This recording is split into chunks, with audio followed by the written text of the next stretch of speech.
자, 역사를 가장 역사답게 가르친다고 자부하는 황연필입니다. 살수대첩! 자, 가보겠습니다.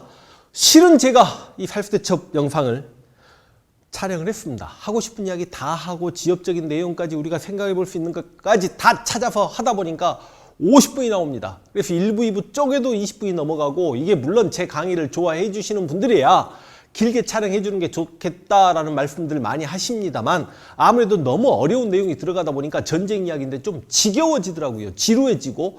그래서 안 되겠다. 분명히 재미도 추구해야 되고 많은 사람들이 이 영상을 봐줬으면 좋겠다는 그런 욕심이 있기 때문에 저는 한 20분 만에 살수대첩을 조금 압축해서 재밌는 내용으로 한번 간추려서 가볼 수 있도록 하겠습니다. 살수대첩은 수나라와 고구려가 정말 죽어라고 싸웠던 전쟁입니다. 그런데 일단 살수대첩은 수양제란 인물이 쳐들어온 건데, 그 전에 수문제란 인물을 좀 우리가 알아야 됩니다. 위진남북조를 북조에 있었던 수나라가 남조 진나라를 멸망시키면서 위진남북조가 360년 만에 통일되는데, 그 위진남북조를 통일시킨 사람이 수나라 건국자 양견인 수문제입니다. 그러니까 수나라 건국자의 위진남북조를 통일시켰으니 얼마나 대단한 인물입니까? 실제로 이 수문제의 업적이 엄청납니다. 뭐 세계사 공부할 필요까지는 없습니다만, 뭐 과거 지도를 정비하고 중앙 정치 조직 삼성육부, 이게 나중에 당에 영향을 미치고, 이게 나중에 발해와 고려까지 영향을 끼친단 말이죠. 조세 제도 정비하고 궁중의 사치를 금하고, 그래서 실제로 위진남북조 혼란기에 그 인구가 많이 늘어나지 않았었는데, 수가 위진남북조를 360년 만에 통일하고 난 다음에 인구가 어마어마하게 증가하고, 호구수라고 하죠. 가호, 집의 숫자가 엄청나게 증가하는데, 이건 훗날 그 정관의 치로 유명했던 당태종 이세민 때도 그 수문제 때의 호구수를 뛰어넘지 못한다. 그래서 이렇게 수문제에 정말 잘했던 정치를 연호가 개황이었으니까 수문제 때 이걸 개황의 치라고까지 이야기합니다.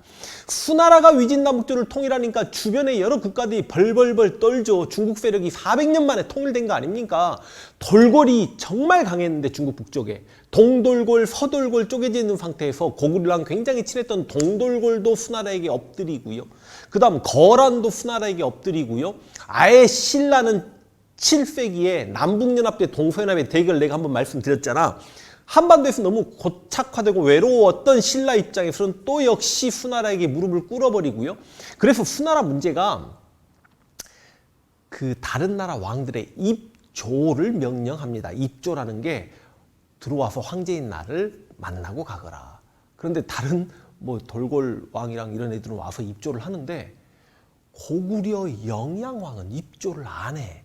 고구려 영양왕 역시 처음에는 수문제에게 약간의 조공도 바치고 했어요. 근데 입조하라니까 짜증나잖아.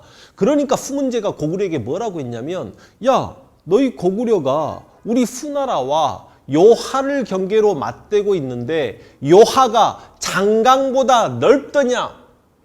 나는 남쪽의 장강, 양쯔강을 넘어서 진나라를 멸했는데 요하 건너가는 건 더 쉽다. 근데 그 요하를 믿고 나에게 괴기는 거냐?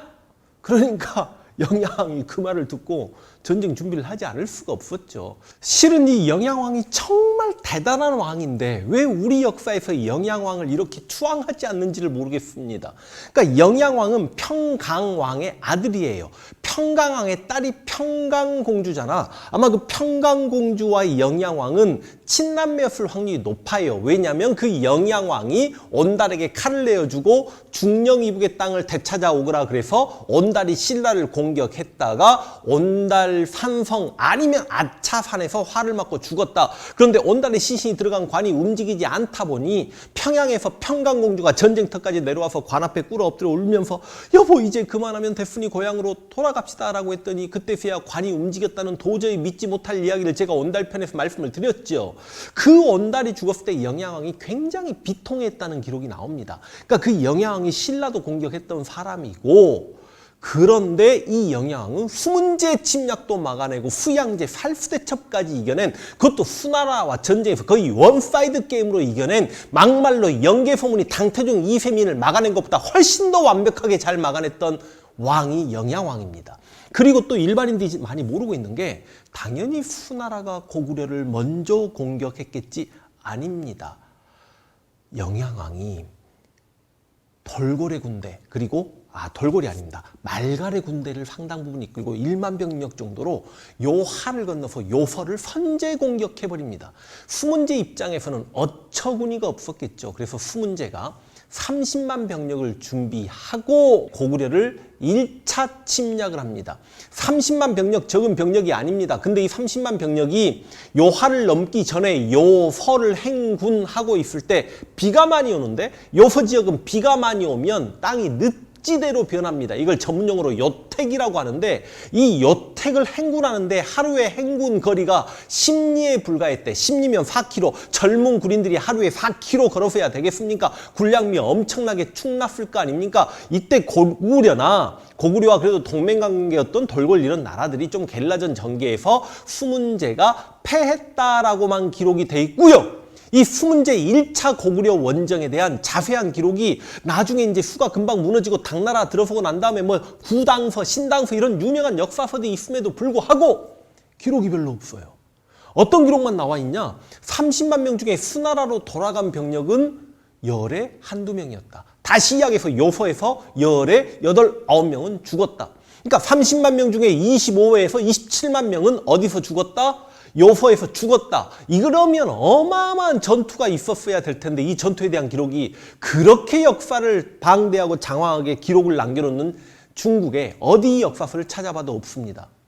왜 그럴까? 이건 정말 고구려와 수나라가 요서에서 정말 뜨겁게 전쟁을 해서 한판 붙었는데 아마 개박살 난 것 같아요. 수나라가 너무너무 쪽팔리니까 그걸 묻어버리지 않았을까.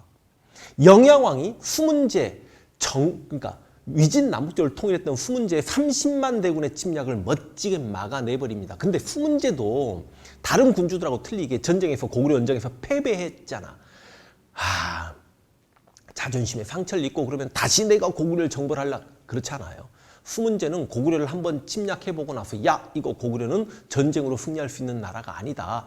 전쟁으로 인해서 국력이 약간 쇠퇴했을 테니 우리가 국력을 더 강하게 만들어야 된다라고 내치에 힘썼던 게 바로 수문제입니다. 그러니까 수문제가 개왕의 7호 전쟁에서 패배했음에도 불구하고, 대외 원정 고구려와 전쟁에서 패배했음에도 불구하고 박수 받는 거예요. 그런데 이제 수문제가 늙었어.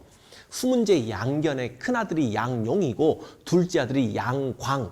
이 양광이 훗날의 수양제인데, 아버지 수문제 양견은 큰아들인 양용을 좋아했습니다만 수문제의 왕비가 양광을 더 좋아했어요. 그런데 큰아들이었던 양용이 술에 쩔어 살고 사치 막 이런 데 관심 갖고 그러니까 왕비의 건의를 받아들여서 태자로 양광이 됐는데, 양광을 사랑했던 어마어마한 왕비가 죽어버리네. 그러니까 큰아들 양용을 더 사랑했던 수문제는 태자를 큰아들 양용으로 체인지하려고 합니다. 이 이야기를 들은 수양제가 되는 양광이 참았겠냐고.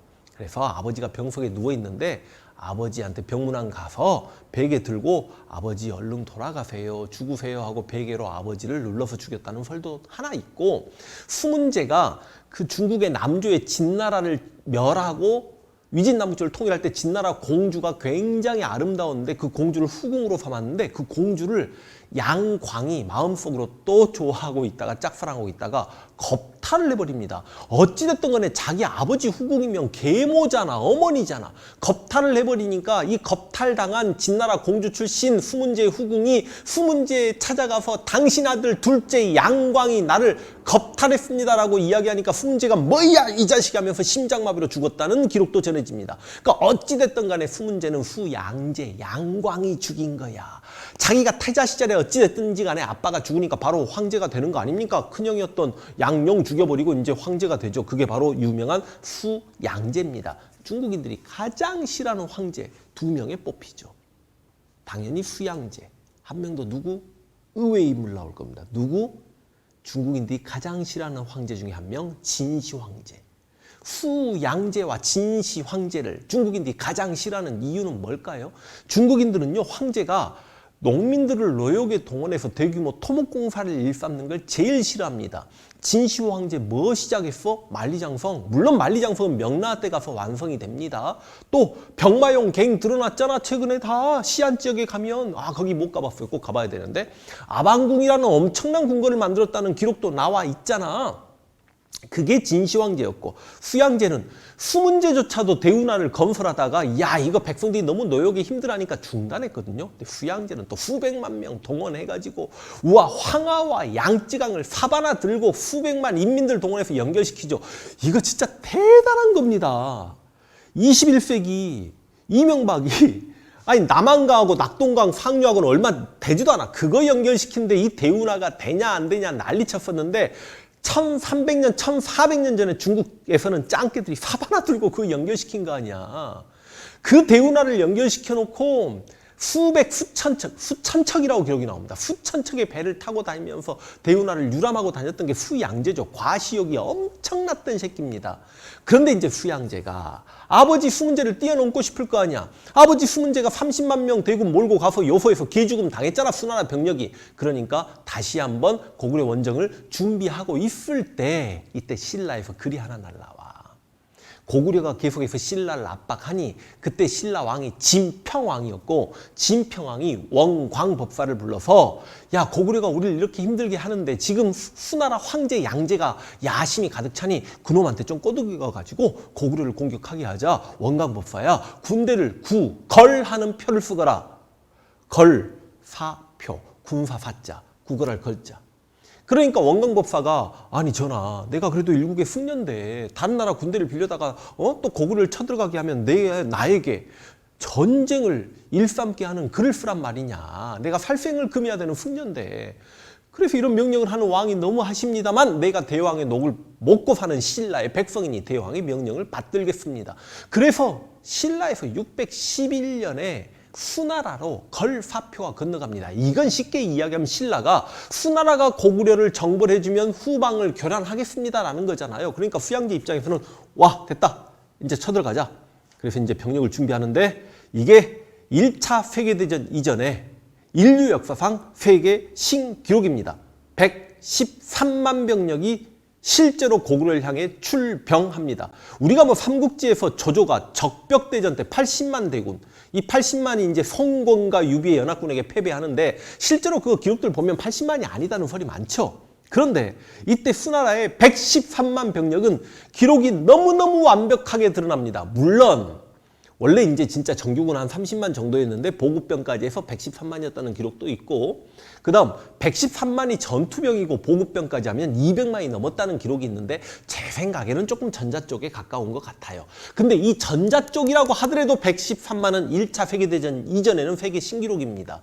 1차 세계대전 이후에 특히 이제 2차 세계대전 가면 뭐 여러분도 아시다시피 히틀러가 독일군 100만 이상을 러시아, 소련 땅에 쳐넣고요. 중일전쟁 때 일본군이 100만 이상을 중국 대륙에 쏟아부었는데 소련 땅하고 중국 대륙은 고구려 영토의 10배 이상씩 큽니다.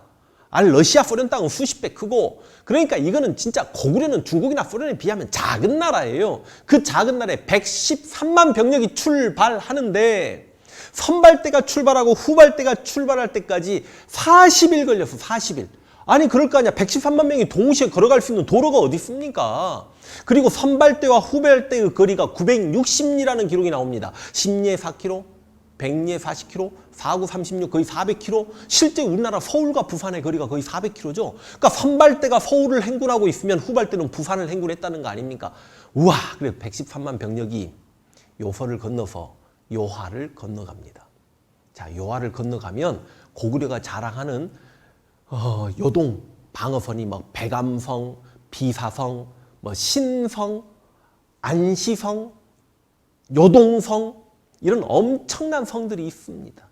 자, 근데 이제 이 중에 진짜 중심이 되는 성은 요동성인데 이 요동성에서 113만 대군과 맞붙었습니다. 그런데 이때 요동성주가 113만 대군을 완벽히 막아냅니다. 나중에 당태종 이세민이 안시성을 공격할 때 그때 당나라 병력이 50만, 60만이다. 아니다, 30만이다. 의견이 분분합니다. 그런데 그걸 막아낸 안시성의 양만춘 성주에 대해서 후세들이 많이 칭송하고 영화로까지 만들어지죠. 물론 진짜 이름이 양만춘인지는 알 수가 없습니다. 그런데 수나라 병력, 수양제의 113만 대군을 막아선 요동성주는 이름을 알 수가 없습니다. 그러니까 제가 역사를 가르치는 입장에서 이 이름을 알 수 없는 요동성주, 어마어마한 기록에 4달인가? 그 이상인가요? 그 113만 대군을 맞서 싸웠던 아마 인류 역사상 개개의 성 입장에서 가장 많은 병력을 성 앞에 두고 막아낸 전쟁을 수행해낸 우리 여동성주 이름을 진짜 알고 싶고 기억해드리고 싶습니다. 그래서 우리가 수양제를 막아낸 이름 모를 여동성주를 꼭 마음속에 한 번쯤 새겼으면 하는 생각이 있고요. 이놈의 여동성이 113만 명이 공격하는데도 무너지지 않으니까 수양제 입장에서 얘가 탈 거 아닙니까? 113만 명이 먹어대는 군량미를 생각해봐. 그래서 별동대를 만듭니다. 별동대. 젠장, 별동대가 30만이야. 그러니까 여러분 당시 113만 병력의 공포감을 좀 이해를 하셔야 되는데 고구려 인구가 한 당시 200~300만 명, 200만 명으로 계산하기 쉽게 한번 가봅시다. 그럼 남자가 100만 명이야. 근데 113만 명이 쳐들어왔던 건 그 나라 전체 남자 인구수만큼 쳐들어온 거예요. 그러니까 우리 인구가 5천만인데 남자 인구 2,500만이라고 합시다. 누군가 총을 들고 2,500만의 병력이 쳐들어온다고 생각해봐. 와. 근데 별동대가 30만? 이거 고구려 어지간한 병력 숫자 다 합친 것보다도 많습니다. 그러니까 우중문과 우문술에게 30만 병력을 주어서 모든 성을 포기한 채 그냥 평양만 두드러 까거라 라고 명령을 내리는데 수문제가 멍청한 명령을 내려요. 왜냐면 보급병이 따라가면 또 행군 속도가 느리니까 30만 병력이 자기들이 먹을 수 있는 100일치 식량과 그 다음 야전 텐트와 각종 무기와 각종 전투복을 다 챙기고 행군하라. 근데 그 무게가 기록에 입각하면 50kg에 육박합니다. 50kg예요. 그러면 여러분 이거 현대전에서 군인들 완전 군장하는 40kg짜리보다 훨씬 무거운 거 아니야. 그러니까 50kg짜리를 짊어매고 행군을 하는데 행군 속도가 빨랐을 리도 없을 거고 너무 무겁다 보니까 백성들이 쌀을 그 군인들이 별동대 30만 병력이 쌀을 버리기 시작해요. 그러니까 우중문이나 이런 장군들이 전투식량이잖아. 전투식량을 버리는 놈은 목을 벨 것이라고 실제로 막 차명도 합니다. 그러니까 무서워가지고 몰래 밤에 땅을 파가지고 쌀을 묻고 막 행군을 해요. 그러다 보니까 100일치 식량을 들고 행군했는데 행군 중에 식량이 다 떨어져 버리네. 완전히 배가 고팠겠죠. 그래도 평양성까지 그 30만 병력은 진격을 해야만 합니다. 근데 그 30만 병력이 평양성을 향해 가고 있을 때 고구려군이 계속 게릴라전을 전개하면서 패한 척, 게릴라전 전개하고 공격했다가 패한 척, 싸우고 물러가고 싸우고 물러나고를 반복합니다. 그래서 사이가 저하되고 있을 때 을지문덕이요 실제로 우중문을 만나러 옵니다. 만나러 와서 뭐라고 이야기하냐면 우리 고구려가 항복을 하겠다. 이제 평양성까지 쳐들어오지 마세요 라고 이야기하고 실제로 수문제가 뭐라고 명령을 내렸냐. 절대로 고구려 왕이나 을지문덕을 만나거들랑 생포해라 라는 명령을 내렸음에도 불구하고 을지문덕이 사신으로 와서 당당하게 고구려로 돌아가려고 하니까 당시 우중문과 우문수는 잡으려고 했지만 다른 중국 관료 하나가 그 징비록 썼던 유성룡과 이름이 비슷했던 친구인데 유사룡인가? 그런 친구가 그래도 우리는 대국의 군대인데 저 고구려에서 사신으로 왔던 장군 하나를 벌모로 잡아서야 되겠냐? 그래서 을지문덕이 돌아갔죠. 돌아갔는데도 불구하고 을지문덕이 항복을 안 해. 그러니까 우중문의 30만 병력은 평양성까지 진격을 하는데 배를 고파가면서까지 진격을 할 때 이 수나라 병력 30만이 힘들었던 게 뭐냐면 을지문덕이 청야작전을 펴니다. 여러분 솔직히 말씀드리면 청야작전은 그렇게 아름다운 명령은 아닙니다. 그러니까 중국이나 일본에서 많은 내전이 있었지만 청야 명령은 거의 내려지지 않는데 이게 뭐냐면 자 다른 나라 군대가 쳐들어왔으니 백성들은 평양 이남으로 후퇴를 하라. 백성들은 피난을 가라. 자 그러면서 집도 불질르시고 우물엔 독약을 푸시고 가축은 전부 도살하시고 논밭 산들 다 불태우거라. 그러니까 이게 백성들의 어마어마한 고통을 동반한 전쟁 승리였음을 알고 계셔야 됩니다. 이 살수대첩을. 그러니까 이게 예를 들어서 만약에 절대로 그래서는 안 되겠지만 혹시나 북한이 쳐들어왔다고 칩시다. 대통령이 TV에 나와서 북한 괴뢰기 집단이 뭐 지금 대통령 안 그러겠지만 그래도 그럼 그때는 그래야죠. 이 민족 상자의 비극이 다시 한번 일어났습니다. 그러니까 우리 남한 대한민국 국민들은 제주도로 피난을 가셔야만 합니다. 아파트 폭파시키시고 자동차 폭파시키시고 은행에서 현금 찾아서 다 불질르시고 이러면 좋아합니까? 근데 여러분 고대 전쟁이라는 건 기본적으로요. 약탈, 방화, 사륙, 겁탈 이런 걸 허락을 합니다. 그래야 정근대 전쟁에서 이거 이야기 끝내 길어지네. 여러분 봐봐. 고대 전쟁을 보면 성벽을 올라가는 그 용맹함을 여러분 이해가 되십니까? 무슨 말이냐면 성벽에서 뜨거운 기름 붓고 활로 쏘고 창으로 내리꽂고 돌멩이 내려 ጭ는데도 불구하고 막 성벽을 기어 올라가죠. 왜 그럴까요? 물론 후방에서 장군이 성을 계속 기어 올라가거라. 뒤로 돌아서 후퇴한 놈 목을 치라. 물론 그러니까 이렇게 성벽을 기어 올라가는 경우도 있겠지만 성벽을 올라가 가지고 막 이렇게 육박전을 전개해 가지고 어찌저찌 해서 성문을 여는데 공을 세웠다라고 하면 이게 신분이 만약에 일반 노비였으면 어디 장군으로 승진을 내버리는 거고요. 어마어마한 포상이 따르는 건 당연하고요. 또 하나 성 안에 들어가서 기본적으로 약탈과 겁탈을 허락을 합니다. 이 약탈은 이게 얼마나 큰 거냐면 당시 가난했던 서민층들이 전쟁에 참여해가지고 어떤 귀족집에 들어가서 금은보화 한 번 챙겨오면 자기가 평생 만질 수 있는 돈을 벌게 되는 거예요. 그러니까 정근대 전쟁에서는 기본적으로 그 병사들이 국가의 의무를 다하는 과정에서 전쟁을 수행하기도 하지만 돈을 벌기 위해 다른 나라 전쟁에, 그러니까 공격에, 원정에 참여하는 거라고 알고 계셔야 되겠고, 또 하나 지금이야 우리가 이제 이런 좋은 향들을 다 맡고 살아서 뭐 그런 일은 없겠습니다만 옛날 그 천한 사람들은요, 귀족 여인의 분냄새만 맡으면 이성을 잃어버린다라고 합니다. 근데 그 천하게 살았던 사람들이 귀족 여인을 범할 수 있게 되죠. 그러다 보니까 성 안에 가장 먼저 들어가고 싶어하는 욕망이라는 건 생겨나는 겁니다. 그런데 그 30만 병력이 자신의 식량과 무기들을 짊어지고 막 미친 속도로 평양을 향해 내려가는데 모든 산들이 불태워져 있고 우물은 독약이 타 있고 그러니까 물도 떨어지고 그다음 약탈할 것도 없고 사람도 구경하기 힘들고 사기가 저하되죠. 근데 그럼에도 불구하고 이 30만 병력은 평양까지 가야 돼. 왜? 수군 병력이 산둥반도를 넘어가지고 내호아라는 수나라 장군이 대동강 하구에 이제 오면 걔네들한테 식량이 있을 테니까 그놈 먹고 같이 평양성을 공격하면 되겠지라고 생각하고 내호아를 만나기 위해 30만 병력이 평양으로 내려오는데 아니 내호아 이 미친 새끼가 수군 총사령관 아니야? 수군이 성벽 기어 올라가고 보병전 성을 공격하는데 그렇게 강할 리는 없잖아요. 그런데 건방지게 수군의 힘만으로 평양을 점령하겠다고 평양성을 공격합니다. 그런데 당시 평양성은 성문도 열려 있었고 평양성에 사람이 하나도 없어. 그러니까 너무 쉽게 평양성으로 들어갑니다. 성을 완벽히 장악할 때까지 네오와 이놈이 어찌 보면 계속해서 전투 태세를 늦추면 안 되는데 바로 병졸들에게 약탈 명령을 내립니다. 그런데 고건무 장군이, 고씨니까 당연히 우리 고구려 왕족이겠죠. 게르부 고씨, 훗날 영유왕이 되는 고건무 장군이 사원 절에 500여 병력을 이렇게 숨겨놓고 있다가 그 500여 병력이 공격을 해서 이겼다라고 하는데 조금 이상해요. 아무려면 고구려가 겨우 500병력으로 수나라 네오와 병력을 물리쳤을까? 그래서 아니 우중문 30만 병력은 그래도 평양성으로 가면 네오와 수군 병력을 만나겠지라고 기분 좋게 내려왔는데 네오와가 이제 패잔병이 돼가지고 상거지꼴을 하고 있는 거야. 그 상황에서 평양성을 공격할 수 있다 없다? 불가능해요. 그래서 어떻게 해야 되나 고민하고 있을 때 이때 을지문덕이 우중문에게 시를 한 수 적어서 날리잖아. 이게 그 유명한 여수장 우중문 시잖아요. 귀신 같은 책략은 하늘의 이치에 닿았고 기묘한 깨는 땅의 이치에 닿았다. 네가 전쟁에 이겨서 공이 높으니 이만하면 만족함을 알고 군대를 돌리거라.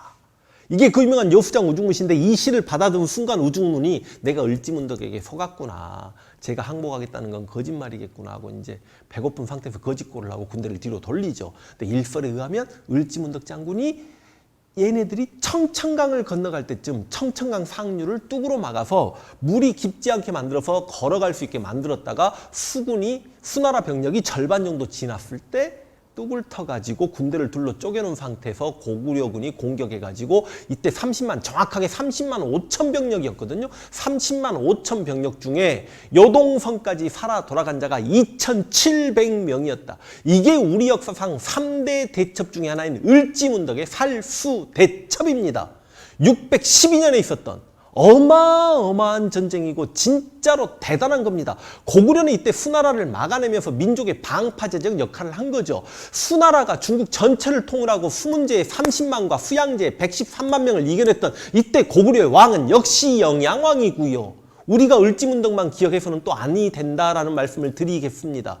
엄청난 군주였고 엄청난 장군이 계셨다는 말씀을 드리겠고 수양제는 후퇴하지 않을 수가 없었습니다. 이때 수양제 113만 대군이 고구려 원정에 실패하고 나서 당시 수나라에서는 요동 땅에 가서 개죽음을 당하지 말라라는 노래가 유행을 했고 이때 수양제 113만 대군은 후대의 중국 황제들이 두고두고 회고할 만큼 어마어마한 병력이었다는 말씀을 다시 한번 드리겠고 근데 수양제 이 새끼는 아버지 수문제만 못한 새끼야. 아버지 수문제는 고구려를 쳐들어보고 야 쉽지 않구나. 나라를 정비해야 되겠다는 생각을 했던 반면에 수양제는 바로 다음에 그리고 그 다음에 그러니까 살수대첩이 612년인데 613년과 614년에 수양제는 고구려를 다시 한번 정벌을 옵니다. 다 실패합니다. 이게 수나라의 고구려 정벌 4차례 전쟁이에요. 그런데 수양제가 이렇게 고구려에서 다 패배했기 때문에 우리가 세계사를 공부할 때도 야 위진남북조를 통일했던 수나라가 왜 그렇게 단기 멸망한 거야? 라고 이야기하면 무리한 토목공사 대운하공설과 고구려 원정 실패다라고 이야기하는 게 틀린 말이 아닌 거죠. 실제로 이제 수양제는 반란이 일으켜서 자신의 부하들이 칼을 들고 자기를 죽이려고 하니 칼에 찔려 죽으면 너무 아플 것 같아. 그냥 나를 목을 졸라 죽여주면 안 되겠니 하고 허리띠로 이렇게 허리띠를 주니까 부하들이 허리띠로 목을 졸라 죽였다는 그 수양제, 중국인들이 가장 싫어하는 황제 중에 한 명입니다. 실제로 수양제가 살수대첩 때 후퇴하면서 그 우문술인가 우중문도 그랬는지 모르겠지만 우문술을 쇠사슬에 묶어가지고 이렇게 묶어놓고 후퇴를 했다라고 하죠. 고구려인들아 마음대로 죽이거나 얼마나 미웠으면 그랬겠습니까? 근데 그게 무슨 장군 잘못이야. 자기가 멍청해서 그런 거지. 자, 이렇게 살수대첩을 말을 빨리 했더니 빨리 끝났나요? 오케이. 이제 살수대첩 이후에도 흥미진진한 이야기들이 계속됩니다. 문제는 우리가 612년에 을지문덕이 살수에서 이렇게 엄청난 승리를 거뒀는데 제가 613년과 614년에도 수나라가 공격했다라고 했잖아요. 근데 613년 이후부터는 을지문덕의 기록이 어디에서도 등장하지 않습니다. 우리 역사상 3대 대첩의 승리를 가져다 둔 을지문덕 장군이 어떻게 돌아가셨는지 생물조차 알 수 없으니 이거 역시 참 안타깝기 그지없다는 말씀을 드리면서 우리가 오늘 기억해야 될 인물 영양왕과 을지문덕 땡큐.